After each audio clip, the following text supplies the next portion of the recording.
Hello, folks. Welcome. In this session, we are going to understand the basics of object oriented programming. This object oriented programming is not a language, it is the way of thinking of the developer. So, what exactly this new way of thinking? Before object oriented languages, we used procedural programming languages where the developer have to think about various procedures or various set of operations involved in the client's problem. Whereas the object oriented developer have to think about various objects involved in the client business, how each objects are interacting with each other in the client business. So, by understanding these all objects and interaction between the objects, the developer have to provide a solution to the client by simulating the real world objects which involved in the business in the same way in the program. So here let us try to understand how we can simulate or model the real world objects in a program using Java. Not only Java, here we have so many number of programming languages comes under this category. For example, C++, Microsoft C Sharp, and so on. Here, object-oriented programming main objective is to model real-world objects in computer memory. Model real-world objects. So, here, what real-world object we can simulate or we can model in computer memory? Let us observe the all objects involved in the client problem we are going to model. But before we reach that level, in the beginning, let us try to understand simple objects which you can see around you. In this case, let us try to simulate or model one of the very important object you can see around you, that is maybe a ceiling fan which is running on your head. Okay, so not only ceiling fan, you can take any of the objects you can see in real world. For example, bike, car, or a simple pen. Like this, so many objects you can take for modeling. Here, on the go, you will understand why I have taken this simple fan for modeling. Here, pen is an object, fan is another object, bike is another object, aeroplane is another object. So many objects are there. So, here pen is a very simple object, fan a small object, bike complex object, aeroplane very complex object. Not because of the size of the object, because of the parts or because of the internal objects involved in the object. Let us say pen. What are objects it is going to have? A cap, a refill, that's all. If you take a fan, blades, motor, and other internal parts like a capacitor, etc. If you take a bike, wheels, engine, accelerator, handle, brake, these are the parts or internal objects of the bike. If you take aeroplane, I don't know, so many objects are there in the aeroplane. Okay, now instead of taking with a very small, very simple object like pen, let us go with a fan is an object that you can see in real world. This is a fan in real world. Okay, so what all you can find at fan when you are an object oriented programmer? If you are a simple human or normal person, what you can find in a fan? Yeah, number of blades, is it is in working condition. I'm getting wind flow, that's all. But when you are an object oriented programmer, you can see so many things from there. Right, first let us observe everything. Out of them, let us filter what requires to an object oriented programmer. Okay, post that, let us model that in object oriented programming space. Okay, so what all properties? Every object will have few properties. What every object will have few properties. Okay, so those properties we can say uh, the color of the fan, brand of the fan, mount of the fan, and working voltage, and consumption of power, and running state, running state, and its speed. These are the important properties you can find when you are with a fan. Okay, out of these all properties, what we have to filter when you are an object-oriented programmer? In what basis we need to filter? The general criteria or general scenario to filter out the properties is few properties which will never change from time to time or one to another object. Time to time, the color of the fan will never change. Brand, from time to time, it will never change. Mount, again, it will not change.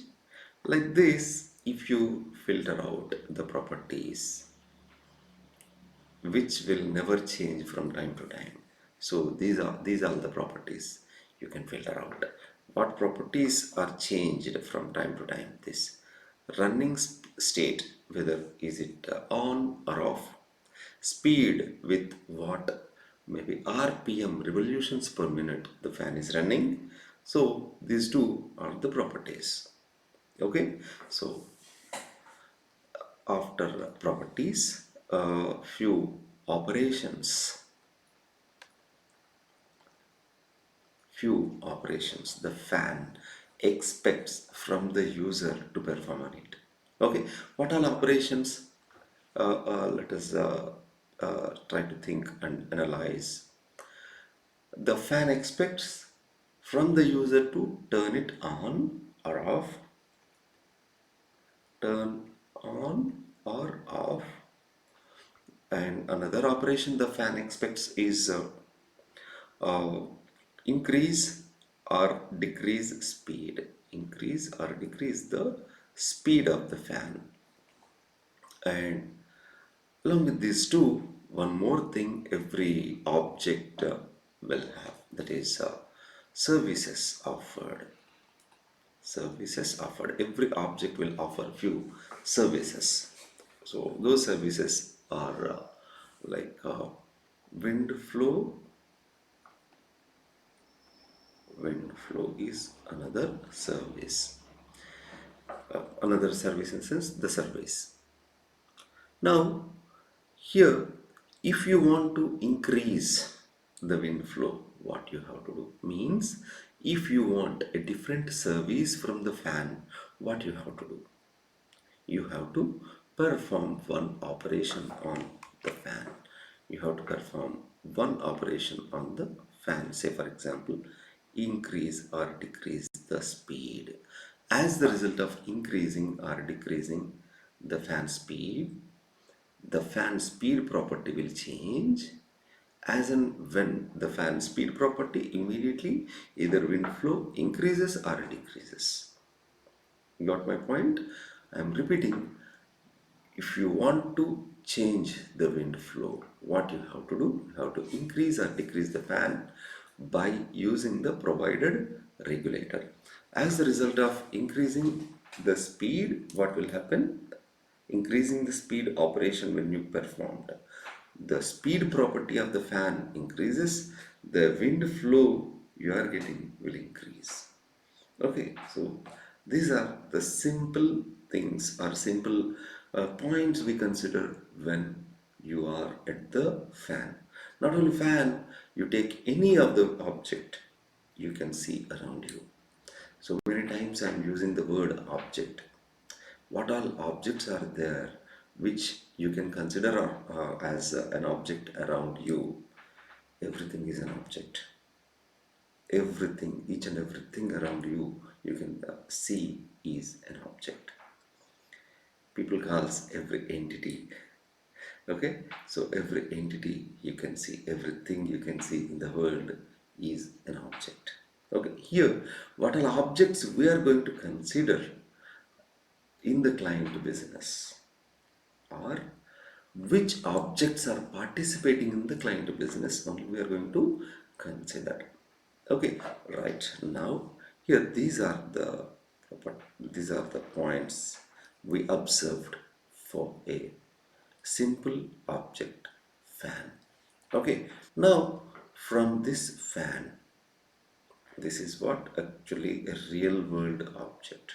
Now we consider that fan gone into object oriented programming space from real world space. Now let us try to understand what it is going to have. Again, a fan in object oriented programming space. Yeah, already we have filtered out so many properties, and we will take only two properties. They are state and speed.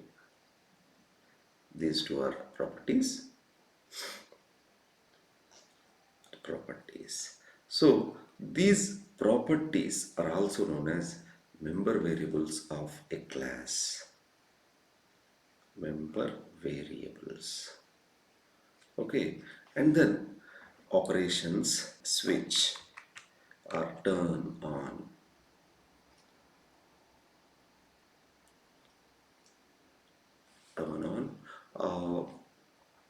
is an operation.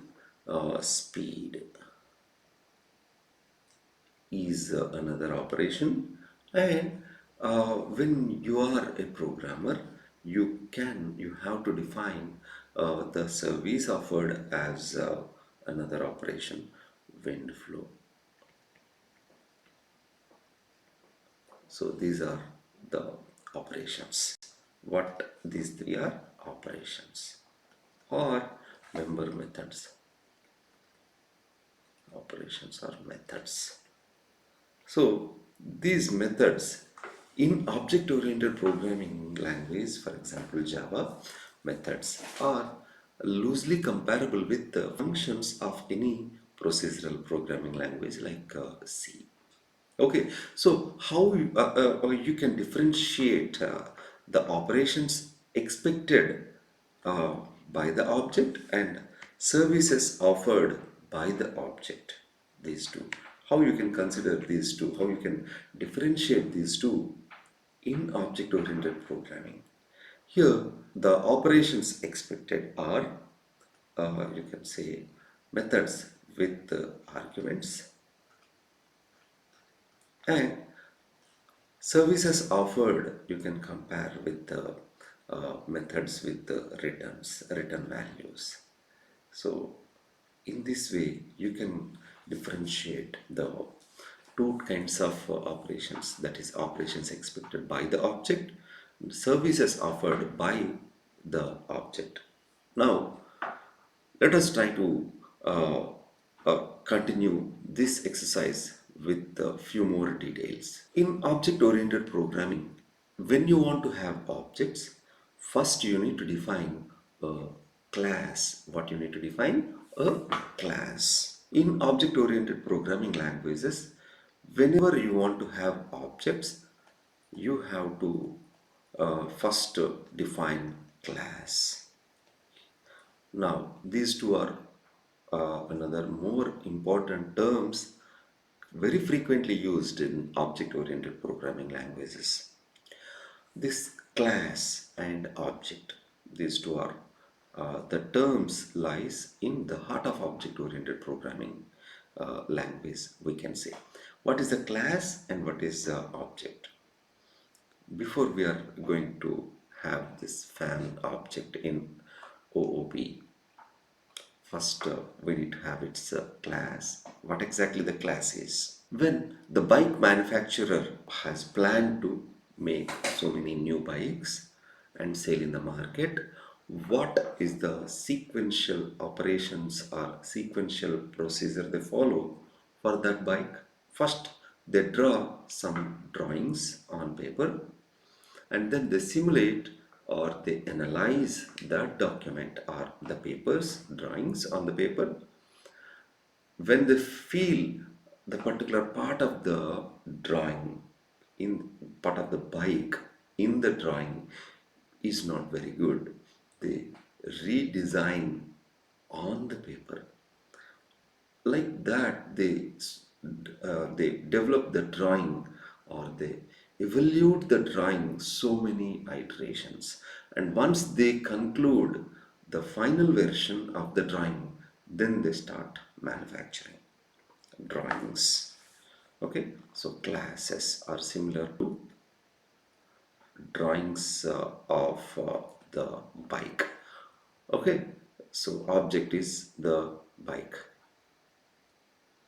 Then another example you can say, before you start building a home or any bridge or any building, what is required? The plan of the building, the plan. So the plan gives the basic structure to the building. The drawing gives the basic structure to the bike. For example, in the plan, suppose there are 5 rooms in the home. Do you construct 6 rooms or 4 rooms? No, not at all. If the plan have 5 rooms, the home definitely will have 5 only rooms. If the drawing have 45 centimeters of seat of a bike, the real bike also will definitely have only 45 centimeters seat, not more than 45 or less than 45 centimeters. So here the real bike exactly follow the specifications mentioned in the drawing of a bike or of a plan. If the wall length is 23 feet long as per the plan, during the construction, definitely that particular wall constructed with exact same length, not at least 1 centimeter plus or minus. Means you can say the class gives specifications to a set of objects.